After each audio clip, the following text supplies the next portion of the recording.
लाला तेरे काज एक बहुत सुंदर छोरी देखी है मैंने, और तो ले जावे आई हूँ, माँ चल मेरे संग। ठाकुर जी बोले कौन सी छोरी है? बोले अपने बरसाने में। बोले बरसाने में भानु बाबा की छोरी राधा रानी? पूर्णमासी बोले हम जाने तो तू सब है, बस बात बनावे। लाला माँ सबरी चर्चा कर रही है तो देखनो चाहे एक बार। तो वो सबरी तो यूँ कह रही तुम कैसे उछल बल के ले आओ, लेकिन लाला तो मैं बता दूं स्पष्ट बात, तू मेरे संग राजी राजी चलो चल, वहाँ पे सबरी सखीन को तो दिखा लाऊंगी, तेरो ब्याह है जाएगो, बढ़िया प्रेम ते रहियो। फिर मनसुखा बोलो ऐसे नहीं जाएगो लाला हमारो, पहले मेरे काजी भी छोरी बताओ, जब मेरो ब्याह भी पक्को बताई दोगी तब लाला जावेगा और मैं संग जाऊंगा। पूर्णमासी बोले तो बिल्कुल ना लेके जाऊंगी। मनसुखा बोलो मैं तो जाऊंगा लाला, अकेले छोड़, यशोदा मैया ने जिम्मेवारी दे रखी है हमें, लाला एक क्षण के काज भी अकेलो नहीं रहेगो, हम तो संग जाएंगे। पूर्णमासी बोली अब लाला देख देरी मत करे, रात है जाएगी, फिर सब तो ढूंढेंगे, तू जल्दी चल मेरे संग बरसाने, और माँ सबरी तेरी प्रतीक्षा कर रहे हैं। ठाकुर जी बोले नहीं एक बार यूँ बताए तो मैं कैसा लग रहा हूँ? पूर्णमासी बोली लाला बहुत सुंदर लग रहा हो, बहुत चोखा लग रहा हो, बिल्कुल एकदम बढ़िया।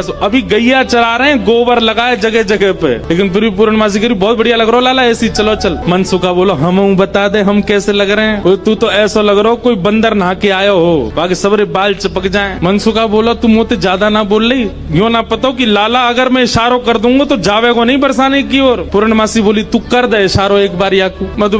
मनसुखा बोलो लाला तू बरसानो नहीं जाएगो। पूर्णमासी बोली लाला संध्या हरी जल्दी चल। सोई ठाकुर जी चल दिए। मनसुखा बोलो लाला तेने बढ़िया हमारी यारी नभाई है, हम एक बार हमारी बात मान जा तो रुक जा तो नहीं। बोले अरे ब्याह के काज में 6 महीना ते इंतजार कर रहा हूँ, जैसे तैसे हेरो तो है ना देगो, तेरी बात बाद में मान लूंगा मैं, अभी जान दे। मनसुखा बोलो मैं भी चलूंगा। खूब पूर्णमासी ने मना करी, लेकिन मनसुखा बोलो मेरे बिना नहीं जाएगा, मैं चलूंगा। मनसुखा भी गयो। मनसुखा रास्ता में बोलो कैसो दिन आ गए हो भैया, बता दुल्हा पैदल पैदल जा रहा है, अरे कोई बैलगाड़ी तो मंगा ले, कोई घोड़ा तो मंगा ले, कोई ऊंट तो मंगा ले। पूर्णमासी बोली तुम जैसे इनके ब्याह है रहे यही बहुत बड़ी बात है, पैदल ही चल दो। बोले देख मैं तो पैदल चलूंगा, लेकिन लाला पैदल इतना दूर बरसानो पैदल थोड़ी जाएगा, या के काजे अब तेरे काजे ऊंट कहाँ ते लाऊं मैं, तेरे काजे घोड़ी कहाँ ते लाऊं मैं। मनसुखा बोलो वैसे जरूरत तो ना है, तुम नेक और झुक जाओ तो तुम ही काफी हो, तुम पे बैठ जाओ, थोड़ी तो झुकी भाई हो, नेक और झुक जाओ। लेकिन पूर्ण ब्रज में सबको सुख मिलता है ठाकुर जी के साथ। पूर्णमासी नेक और झुक गई, ठाकुर जी अपने कंधा पे बैठा लिए, दोनों तरफ पैर लटका करके ठाकुर जी मुंह दिखाई करवे जा रहे हैं, अपनो ही मुंह दिखावे जा रहे हैं। पूर्णमासी कह रही लाला पहली बार आयो बरसाने? ठाकुर जी कह रहे हैं हाँ पहली बार आयो हूँ। बोले हाँ प्रत्यक्ष रूप में तो पहली बार लाला आयो है, वैसे तो जन कितनी बार आ चुको। खुद ही कंधा पे बैठे बैठे रास्ता बता रहे, आगे ते बाएं मुड़ जाइयो, यहाँ ते दाएं मुड़ जाइयो, यहाँ ते सीधे चलियो, वही है। अच्छा पहली बार आयो तू? ठाकुर जी बोले ना आ चुका हूँ, लेकिन स्वप्न में आयो, स्वप्न में देखो मैंने बरसानो। लेकिन जैसे ही ठाकुर जी पहुँचे बरसाने, हर घर में मानो जैसे आनंद की अपने आप लहर छाने लगी, चंदन की सुगंधी आने लगी, शीतल वायु सबके अंग को स्पर्श करके आह्लाद प्रकट करने लगी। जिस रूप माधुरी का दर्शन आज तक नंदगांव गोकुल की गोपियां करती थी, आज उस रूप माधुरी का दर्शन बरसाने की गोपियां कर रही हैं। हर घर में गोपियां अपनी अटारियों पर खिड़कियों पर आकर के खड़ी हो गई हैं, श्याम सुंदर की मनोहर झांकी को देख रही हैं। पूर्णमासी जैसे ठाकुर जी को लेकर के कीर्ति भवन में पहुंची है, आहा सामने से कीर्ति मैया ने पहली बार लाला को देखो है, क्या रूप झांकी, क्या ठाकुर जी के सुंदर नेत्र, क्या ठाकुर जी की छवि। कीर्ति मैया को इतने भागे, मन तो हुआ कि अभी गोद से उतारूं, अभी भामर पड़वा के ब्याह कर दूं लाली को। लेकिन जाए करके जैसे ही पहुंचे तो पहुंचते ही स्वागत ही ऐसा कि अच्छा तो जई है, वो कारे कारे कारे काले कलूटे ठाकुर जी की रूप माधुरी पर ही आक्षेप करने लगी सब। ठाकुर जी को बैठा करके सब सखियां घेर करके बैठी हैं और अब आपस में चर्चा करनी। बीच में मनसुखा भी बैठा है। सखियां आकर के बोली मैया जमाई तो आयो संग में, मुंह दिखाई करवावे आयो संग में, पर ये अपने गांव ते बंदरन ने काई को लिया आयो संग में। मनसुखा बोला हम बंदर ना है, हम लाला के सखा हैं, हमारे कहे बिना कछु ना करे लाला, हम कहें तो उठे, हम कहें तो बैठे, हम कहें तो चले, हम कहें तो सोवे, हम कहें तो खावे। धीरे से देख रहे हैं ठाकुर जी अब की मान जाइयो, अगर कछु कहें तो, पिछली बार तो चल दियो। सब सखियां ठाकुर जी को कोई कान पकड़ के देख रही है, मैया कान तो ठीक है, यहाँ के नाक पकड़ के देख रही, मैया नाक ठीक है, या की आंखन में घूर घूर के देख रही, बोले मैया आंखों ठीक है, या की मुखमंडल देख रही है, हाथ देख रही है, पाम देख रही है, चलवा के देख रही है, चलवा के देख रही है, सब गोपी करी मैया चाल तो बढ़िया है, लेकिन नेक ऐसी लगे जनानी सी, जनानी समझे, ऐसा लगे नेक नेक कोई छोरी चल रही है का। अरे ना है लाला हमारो जब गैया चरावे जावे तब देखो बिल्कुल ऐसी मर्दानी सी चाल चले, ऐसा मत कहो। सब ठाकुर जी को घेर करके विविध विविध प्रकार की बातें कर रही हैं। एक गोपी बोली लाला तुम बाकी सब चीजन में तो ठीक हो, लेकिन फिर चोरी काय को करो? ठाकुर जी जी बोले हम चोरी ना करें, ये सबरे ब्रजवासी मक्खन निकालें, दूध घी दही सब इकट्ठो करें और कंस को जाकर के दया में, तो कंस के यहाँ जावे से रोकें, वहाँ हमारे चोरी करें। और मक्खन की चोरी, दूध की चोरी, दही की कोई चोरी है? चोरी तो आभूषण की होयो करे। तभी एक गोपी बोली हमने तो ये भी सुनी है कि तुमने किशोरी जी की मुंदरी चुरा ली एक बार। ठाकुर जी बोले अरे ये तुम्हारे घर पे जो मलाई दूध आदि सब खाए ना, ये गोपीन के घर पे चोरी नहीं भैया, उनके जप तप को फल मिला उन्हें कि मैं उनके यहाँ चोरी करवे आया हूँ। मैं तो यहाँ ब्रज में जन्मा हूँ। मुंदरी जो हमने चुराई वो तेरे पति की नहीं, तो तू मत बोले हमते कि कौन की चुराई कौन की नहीं चुराई, हम दोनों एक हैं। तुम कहा जानोगी यह बात? अरे तू हमते का पूछ रही है? ये श्यामाजू तो नित्य हमारी है, ये सदीनते हमारी है, इनके संबंध में इतनी जांच पड़ताल और पूछ तूछ तुम कर रही हो? अरे ये तो सदाते हमारी है, या मैं पूछने की कहा बात है? सब सखी बोली हे कीर्ति मैया, जमाई तुम्हारो सर्वगुण संपन्न है, बोलवे में हूँ आगे,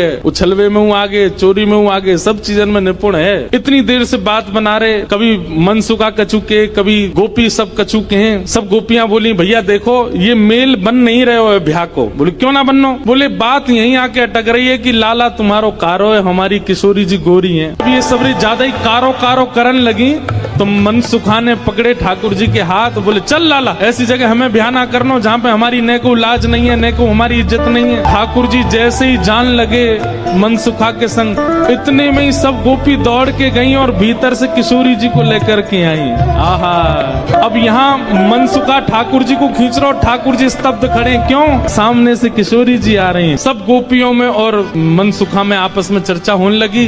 अरे भैया मनसुखा तू अपने लाला यहाँ ते ले जा। बोले काय को? बोले हमारी किशोरी जी तो कमल जैसी, उनके सामने जो भौरा कितनो बुरा लगेगो, बगल में बैठो कैसो लगेगो, या हमारे तुम तो यहाँ ते ले जाओ। ये कितने मुस्कुरा के सुंदर लग रहे हो, पर किशोरी जी की आती इनकी सबरी मुस्कुराहट फीकी पड़ेगी। सब सखियां कह रही हैं बोले ले जाओ अपने लाला कहीं और ही ब्याह कर लो। तो फिर अगली पंक्ति में मनसुखा कह रहे हैं क्या? जैसी संध्या है जाए सो कमल मुरझा जाए, अपनी पंखुड़ी ने समेट ले, ऐसे ही लाली आपकी कितनी सुंदर हो, कितनी खिली कमल सी हो, लेकिन लाला के आते ही इनके समस्त तेज को, समस्त योग को, समस्त बल को हमारो लाला ले लेगो, ऐसा है नहीं। पर मनसुखा कह रहा है, मनसुखा कह रहा हूँ हमारो लाला जैसी लाली के बगल में बैठेगो, सबरो तेज तुम्हारी लाली को अपने अंदर ले लेगो। ठीक है हम अपने लाला ले जा रहे हैं। और जैसे ही ठाकुर जी को हाथ पकड़ करके मनसुखा ले जाने लगो, दो चार सखीन के मुख मुरझाए गए। तो मानो जाते जाते कह रहे हैं मन में पछताऊं मैं, अब भी समय बोल दो तो हम रुक जाएं, लाला ती ब्याह करा देंगे श्री जी को। हमें पता है मनी मन तो आप सब लोग ये सोच रहे हैं कि आपकी किशोरी जी से भी ज्यादा सुंदर आपको वर मिल रहे हो है। जैसे ही हाथ पकड़ करके ठाकुर जी को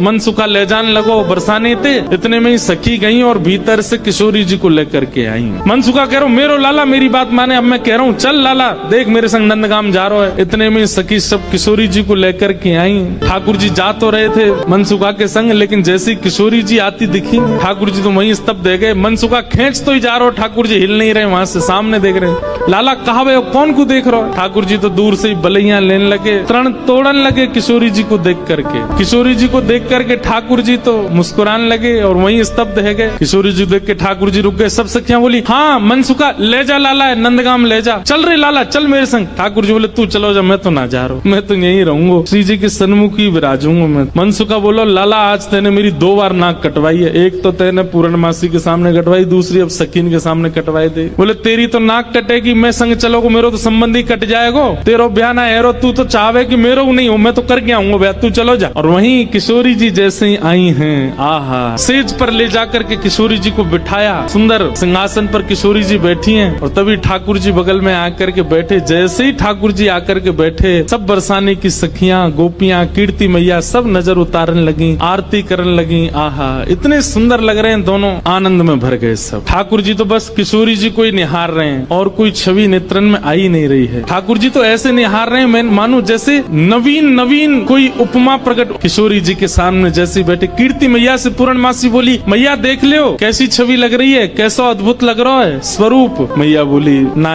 मैं तो मनी वैसे ही चिंता कर रही, वास्तव में ऐसा लग रहा हो कि जैसे मानो हमारी लाली और ये लाला दोनों एक दूजे के काजे ही बने हैं, दोनों की छवि एक दूजे के काजे ही प्रकट भई है। आहा ठाकुर जी के बगल में बैठती किशोरी जी कैसी लग रही है, मानो जैसे किशोरी जी तो कोई स्वर्ण की अंगूठी है और वह स्वर्ण की अंगूठी में नील मणि श्री कृष्ण लगे हुए। दर्शन करके सब सखियां, सब बरसाने की गोपियां निहाल हो गई। सब कहने लगी मैया अब तो तुम मुहूर्त मत करवाओ, अब तो तुम कोई की प्रतीक्षा मत करो, ब्याह कर ही दो, आज लाला सही हाथ पड़ गयो आगे। कीर्ति मैया मनी मन विचार कर रही, बोले विवाह तो मन में तो है ही चुको है, मन में तो सबके भामर पड़ गई है ठाकुर जी की और किशोरी जी की। ठाकुर जी से सब लोग बोलने लगे, बोले देखो रूप में सुंदर है वे ते काम नहीं बनेगो, हमारी श्री जी के समान गुण है कि नहीं तुम्हारे अंदर। मनसुखा बोलो देख लो जो कहोगे हमारो लाला करके दिखाई देगो, सब करबे में निपुण है हमारो लाला। मनसुखा कहने लगा लाला वंशी बजाए के दिखा दे इन लोगन। ठाकुर जी ने जैसे ही वेणुनाद अपने